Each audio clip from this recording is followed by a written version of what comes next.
നമസ്കാരം. എംബ്രേസ് ലൈഫിലേക്ക് ഒരിക്കൽ കൂടി സ്വാഗതം.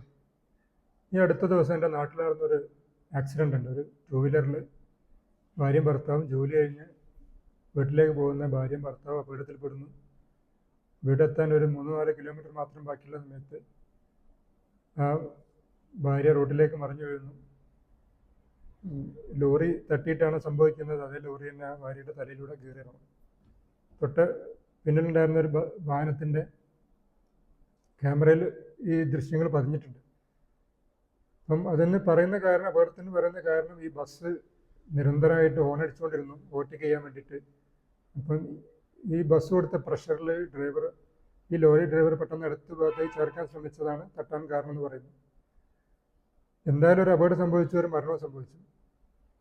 ഇതിൻ്റെ മുമ്പ് സൂചിപ്പിച്ചിട്ടുണ്ട്, ലോകത്ത് ഏറ്റവും കൂടുതൽ അപകടകരമായ റോഡാണ് ഇന്ത്യൻ റോഡ്. അവിടേക്ക് ഇറങ്ങുമ്പോൾ ഏറ്റവും കൂടുതൽ സൂക്ഷ്മത പാലിക്കുക.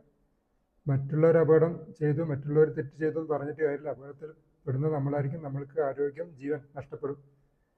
ഇവിടെ ഒരു 10 ആളെ കൊന്നു കഴിഞ്ഞാലും, റോഡ് അപകടത്തിൽ ഒരു 10 ആളെ കൊന്നു കഴിഞ്ഞാൽ പോലും വലിയ ശിക്ഷയൊന്നുമില്ല. അതുകൊണ്ട് ആളുകൾ നിരന്തരം ഇങ്ങനത്തെ കുറ്റകൃത്യങ്ങളിൽ, ഇതൊരു കുറ്റകൃത്യം തന്നെയാണ്. അതുകൊണ്ട് അപകടങ്ങളല്ല പലതും റോഡിൽ, ഇന്ത്യയിലെ നമ്മുടെ നാട്ടിലെ റോഡുകൾ നടക്കുന്ന പലതും അപകടങ്ങളല്ല, കുറ്റകൃത്യങ്ങൾ തന്നെയാണ്. അത് അങ്ങനെ തന്നെ കൈകാര്യം ചെയ്യേണ്ടതാണ്. അപ്പം ഈ അപകടത്തിൻ്റെ ദൃശ്യങ്ങൾ കാണുമ്പോൾ ഒന്ന്, പരമാവധി ഇടതുവശം ചേർത്തിട്ട് നമ്മൾ എപ്പോഴും ഓടിക്കാൻ വേണ്ടി ശ്രമിക്കാം. ഇതിൽ കുറച്ച് അത്ര ചേർന്നതായിട്ട് എനിക്ക് ആ വീഡിയോയിൽ കണ്ടപ്പോൾ തോന്നിയില്ല. വീഡിയോ അധികം ക്ലാരിറ്റിയുള്ളൊരു വീഡിയോ കിട്ടിയിട്ടില്ല. എന്നാലും എൻ്റെ ഒരു ഒബ്സർവേഷനിൽ ഒന്നാമത്തെ കാര്യം, പെട്ടെന്ന് നിരന്തരം ബാക്ക് ചെക്ക് ചെയ്യുക. ഭർത്താവും ഭാര്യയൊക്കെ ആയിട്ട് പോകുന്ന സമയത്ത് സംസാരത്തിൽ അധികം ഏർപ്പെടാതിരിക്കുക. സംസാരത്തിൽ ഏർപ്പെടുമ്പോൾ നമ്മുടെ ഡ്രൈവിങ്ങിലെ ശ്രദ്ധ പാളും. അപ്പം പരമാവധി സൈഡിൽ ചേർക്കാൻ പറ്റില്ല. മറ്റുള്ള പിന്നിൽ വരുന്ന വാഹനങ്ങൾക്ക് സൈഡ് കൊടുത്ത് മാറി പോകാൻ പറ്റില്ല. പ്രത്യേകിച്ച് വലിയ ലോറികളോ, ഏറ്റവും പ്രത്യേകമായിട്ട് ലോങ് റൂട്ട് ബസ്സുകളാണ്. പെട്ടെന്ന് സൈഡ് കൊടുക്കുക. പെട്ടെന്ന് സൈഡ് കൊടുത്ത് അവരെ കടത്തിവിടുക. അല്ലെങ്കിൽ അവരെ നമ്മുടെ മേലേക്ക് പറഞ്ഞയച്ചിട്ട് അവർ മുന്നോട്ട് പോകും. അതിനുള്ളൊരു അവസരം ഇല്ലാതിരിക്കുക. അപ്പം പിന്നെ ഇങ്ങനെ ഒരു തട്ടുന്ന ഒരു സിറ്റുവേഷൻ വന്നു കഴിഞ്ഞാൽ, മറ്റു വാഹനങ്ങൾ തട്ടിയിട്ട് അപകടം ഉണ്ടാകുന്നൊരു സിറ്റുവേഷൻ വന്നു കഴിഞ്ഞാൽ പരമാവധി റോഡിൻ്റെ സൈഡിൽ, അത് എപ്പോഴും സാധിച്ചോളുന്നില്ല, എന്നാലും പരമാവധി റോഡിൻ്റെ സൈഡിലേക്ക് വീഴാൻ വേണ്ടി ശ്രമിക്കാം. ഇതിനു മുമ്പ് സൂചിപ്പിച്ചിട്ടുണ്ടായിരുന്നു, നമ്മുടെ മനസ്സിലൊരു അറിവുണ്ടെങ്കിൽ കണ്ണുകൊണ്ട് കാണൂ എന്നുള്ളത്. ഈ ഒരു അപകടം നടക്കും തൊട്ടടുത്ത്, അല്ലെങ്കിൽ തൊട്ടടുത്ത കൂട്ടുകാർക്ക്, അല്ലെങ്കിൽ വീട്ടിലുള്ള ആളുകൾക്കൊക്കെ അപകടങ്ങൾ പറ്റിക്കഴിഞ്ഞാലും, എനിക്ക് നാളെ ഇങ്ങനെ ഒരു അപകടം ഉണ്ടാവുന്നുള്ള ആലോചിച്ചിട്ടല്ല ആരും ഡ്രൈവ് ചെയ്യാറ്.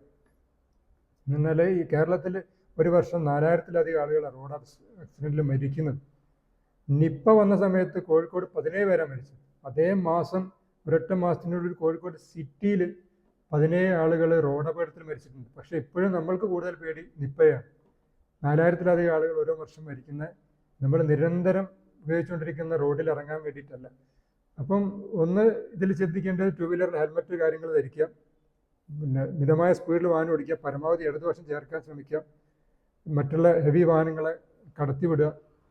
അത് നിയമം തെറ്റിക്കുന്നവരുണ്ടാവും, പക്ഷെ അവർ ചെയ്യുന്ന തെറ്റുകൾക്കും നമ്മൾ അപകടത്തിൽ പെടാതിരിക്കാനുള്ള ശ്രദ്ധയും സൂക്ഷ്മതയും നമ്മുടെ ഭാഗത്തു നിന്നുണ്ടാവുക. ഇനി കേസ് ഒരു അപകടത്തിൽ പെടുന്ന സമയത്ത് റോഡിൻ്റെ സൈഡിലേക്ക് വീഴാൻ വേണ്ടി ശ്രദ്ധിക്കുക. ഒരു അപകടരഹിതമായ നാളേക്ക് വേണ്ടി നമുക്ക് കൂട്ടായി പരിശ്രമിക്കാം. Thank U.